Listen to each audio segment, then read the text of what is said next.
যদি তুমি জীবনে বরকত পেতে চাও, সম্মান পেতে চাও, হৃদয়ের প্রশান্তি পেতে চাও, জেনা ব্যভিচার যেটা প্রেম দিয়ে শুরু হয়, জেনা ব্যভিচার যেটা প্রেম দিয়ে শুরু হয়, নজরকে হেফাজত না করার কারণে, চক্ষুকে নিম্নগামী না করার কারণে, চোখ দিয়ে যেটা শুরু হয় এটা তোমার শান্তি নষ্ট করবে, এটা তোমার রিজিক নষ্ট করবে, এটা তোমার এই শিথিলতা, হৃদয়ের সুকুন, প্রশান্তি, নীরবতা, এটাকে বলে কি স্থায়িত্বটা নষ্ট করবে, স্থিরতা নষ্ট করবে এটা।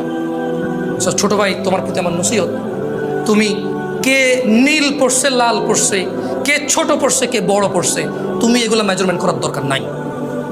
তুমি নিচে নজর রাখো, হাঁটো, তোমার এটা জানারও দরকার নাই আজকে তোমার সামনে দিয়ে কয়টা মেয়ে কী পড়ে গেছে তুমি দেখোই নাই। তুমি নিচে হাঁটো, যথাসম্ভব তুমি যতটুকু নিচে দেখে হাঁটা সম্ভব তুমি তোমার চোখকে হেফাজত করো। লজ্জাস্থান হেফাজত হবে, লজ্জাস্থান হেফাজত হলে তোমার হৃদয়ের প্রশান্তি নষ্ট হবে না ইনশাআল্লাহ। রিজিকের দরজা খুলবেই খুলবে।